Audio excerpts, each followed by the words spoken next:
आता पाहूयात विधानसभा निवडणुकीची सर्वात मोठी ब्रेकिंग न्यूज। यानंतर उमेदवार भानुप्रताप काशेटकर मोहनराव कदम याप्रमाणे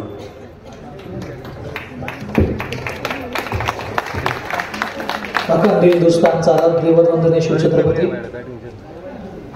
वंदनीय हिंदुहृदय सम्राट शिवसेना प्रमुख बाळासाहेब ठाकरेंना वंदन करून आदरणीय पक्षप्रमुख उद्धवजी ठाकरे व युवासेना प्रमुख आदित्य ठाकरेंना नमन करतो।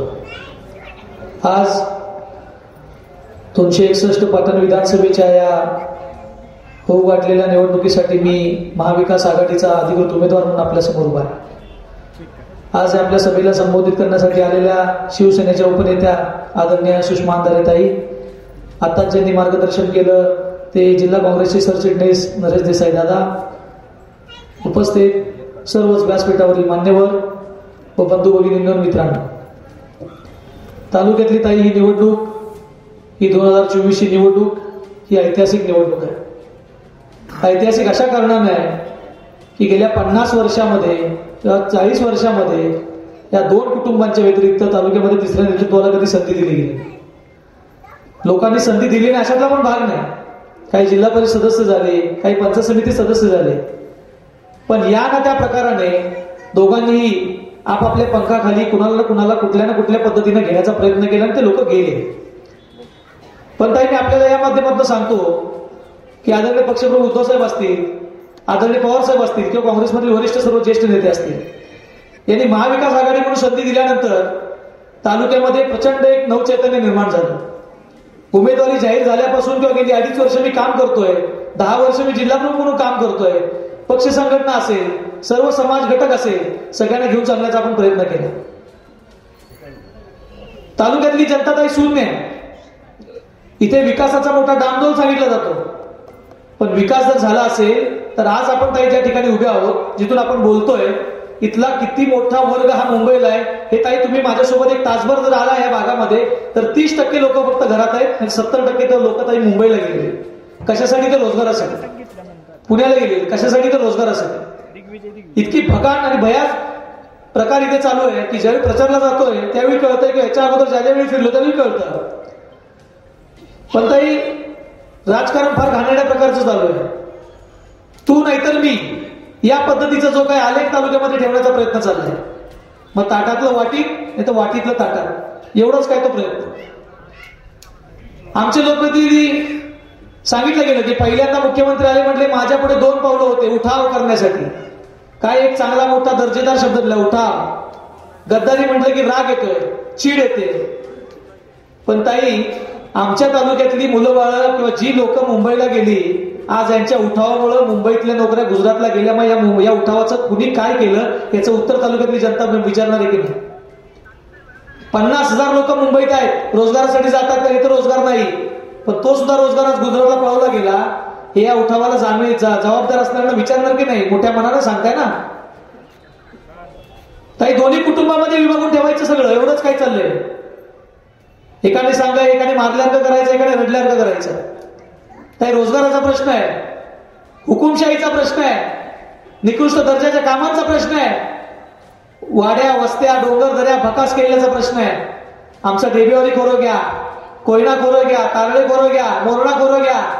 ताई प्रत्येकामध्ये निसर्ग साधन संपत्ती मुक्त उधळण केलेली आहे। आपण येताना आपल्याला एक घाटात आपल्याला दिसलं, आपण बोलला ताई, असं असताना इतकं सगळं पोटेन्शियल असताना कुठलीही गोष्ट या दोन्ही कुटुंबांकडनं केली गेली नाही। कुठलीही गोष्ट जे काय करायचं ते स्वतःच्या स्वार्थासाठी करायचं आणि आपल्यामध्ये ठेवायचं, एवढाच काय तो यांचा विकास। यांच्या स्वतःपुरता असेल तोच काही विकास। एखादा तिसरा माणूस काही करतो म्हटलं की यांनी त्याला दाबायचं, एवढाच काही ते प्रकरण चाललंय। पण काही उद्धव साहेबांच्या माध्यमातून आज आदेशाला मी या निवडणुकीला सामोरे जातोय। तयारी किती दिवस चालली आहे काही आपल्याला सुद्धा माहिती आहे। आपण त्या कार्यक्रमासाठी आपण आला होता आणि मी आपल्याला आवर्जून सांगेन की आपण त्यावेळी जो डायलॉग म्हटला होता की तालुक्याला गुलाल लागणार नाही म्हणजे नाही, ती रील अजून व्हायरल होते आणि अजून फिरते ती। त्यामुळे ताई जास्त वेळ घेणार नाही, आपल्याला पुढे अजून 2 सभा करायचे। लोकांना माझं एवढंच सांगणं आहे की उघड्या डोळ्याने आपण बघताय राजकारण कुठल्या पद्धतीने चाललंय। खूप काही दाखवण्याचा, खूप काही सांगण्याचा, करण्याचा प्रयत्न होईल, पण तालुक्यामध्ये एक मोठा अंडरकरंट आहे।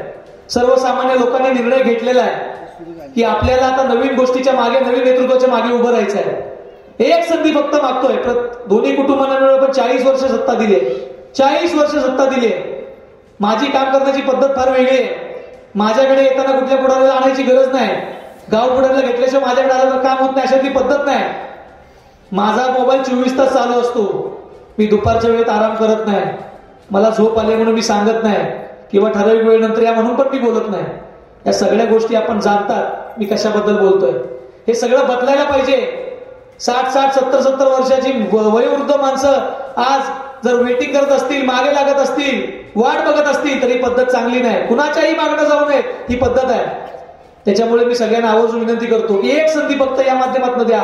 आपल्याला तालुक्यामध्ये कशा पद्धतीचं काम होतं हे मी दाखवल्याशिवाय राहणार नाही. आदित्य साहेबांच्या माध्यमातून आपण पर्यटन, पर्यावरण या गोष्टीवरती मोठा प्रोजेक्ट आपण उभा करणार आहोत. ताई, आदित्य साहेबांच्या माध्यमातून ज्यावेळी चर्चा केली तालुक्यामध्ये आपण काय करू शकतो, आपण बिंदासपणे सांगतोय की तालुक्यामध्ये नुसतं पर्यटनाच्या जेव्हा आपण 5,000 कुटुंबांना आपण गेल्या पुढच्या 5 वर्षात नोकऱ्या देणार आहोत. आमच्या तालुक्यातली मुलं आमच्या आईवडिलांसोबत इथे राहून इथेच कमवलं पाहिजे हे आमचं विरुद्ध वाक्य आहे. आणि सगळ्यात मोठं हुकुमशाही पद्धतीने जे राजकारण चालवलं जातं ते मोडीत काढणार आहे. नानांनी सांगितलं दमदाट्या, आमिष. पहिली गोष्ट तर दमदाट्यांचा विषय सांगतो आणि मी जाहीरपणे सांगतो, आम्ही शिवसैनिक आहोत. या स्टेज पर्यंत 2.5 वर्षापूर्वी तुम्ही ज्यावेळी उठाव केला असं किंवा गद्दारी केली असं म्हणता, त्या गद्दारीनंतर साहेब ज्यावेळी उद्धव साहेबांनी वर्षा सोडलं आणि साहेब मातोश्रीवरती आले त्यावेळी उपाशी झोपलेला हा हर्षद कदम आहे. पण तिथून जे संघर्ष सुरू केला तो संघर्ष आज तुमच्या समोर उमेदवारी म्हणून घेऊन उभा राहिलोय. तुम्ही जर 2900 कोटीचा विकास केला असं म्हणता ना, तर तुम्ही आज भुई चापसताय, गल्लोगल्ली फिरताय. तालुक्यातली जनता बघते, तालुक्यातली जनता दूध पिढी नाही. आणि तुमच्यासोबत तुमच्याशी हात मिळवणी केलेल्या विरोधकांना पण मी सांगतो की तुमची ठरवून मॅच चाललेली आहे ना, ही तालुक्यातली जनता बघते. आणि तुमची ही फिक्सिंग मॅच किंवा नुरा कुस्ती तालुक्यातल्या जनतेने ओळखलेली आहे. आणि याचं उत्तर येणाऱ्या 20 तारखेला मतदानात 23 तारखेला निकालात दिसेल, एवढंच मी सांगतो आणि आपली रजा घेतो. येणाऱ्या 20 तारखेला मशाले चिन्हावरचं बटन दाबून आपण मला भरघोस मताने विजयी करून द्याल एवढीच अपेक्षा व्यक्त करतो आणि थांबतो. जय हिंद, जय महाराष्ट्र.